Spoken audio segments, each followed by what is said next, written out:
নমস্কার, নমস্কার, নমস্কার। বন্ধুরা, আজকে আমি আবার চলে এসেছি আরও একটি টিপস নিয়ে। আমি শম্ভু চ্যাটার্জি, আমার চ্যানেল শম্ভু চ্যাটার্জি।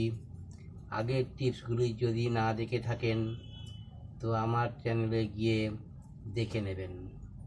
আমার একান্ত অনুরোধ রইল, ভিডিওটা পুরোটা দেখবেন এবং লাইক করবেন, শেয়ার করবেন, সাবস্ক্রাইব করবেন।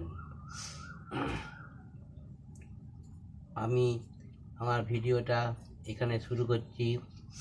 আমাদের পারিপার্শ্বিক, প্রতিবেশী, পরিবেশ এবং আরও কিছু মানুষ আত্মীয়র মতো যতই আচরণ করুক না কেন, কিছু মানুষের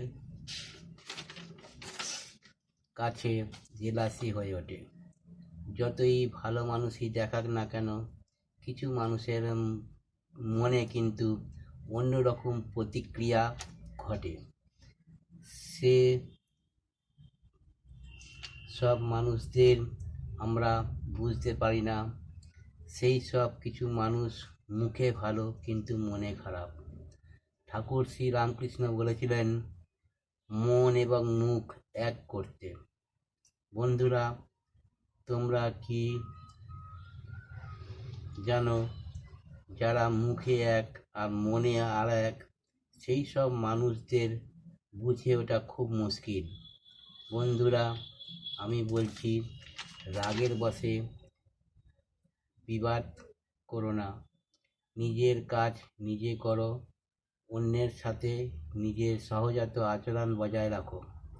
যদি অনুভব হয় সময় খারাপ হচ্ছে, মানহানি হচ্ছে, হওয়া কাজ হচ্ছে না, সুখের জায়গায় দুঃখ এসে জুটছে, আর্থিক অনটন দেখা দিচ্ছে, তবে আমি যা বলি করে দেখো। প্রত্যহ শিব পূজা করো। শিব এবং শক্তি দুইয়ের সংযোগে সৃষ্টির নির্মাণ হয়। শিবলিঙ্গ বাড়িতে উত্তর দিকে বসিয়ে জনিপীঠ উত্তরে রেখে প্রতিষ্ঠিত করে পূজা করো। যদি ঘরে শিবলিঙ্গ প্রতিষ্ঠিত করতে কোনো অসুবিধা হয়, তাহলে মন্দিরে গিয়ে প্রতি সোমবার দুধ এবং গঙ্গা জলের সাহায্যে শিবলিঙ্গ স্নান করিয়ে একটি অখণ্ড বেলপাতা অর্পণ করো।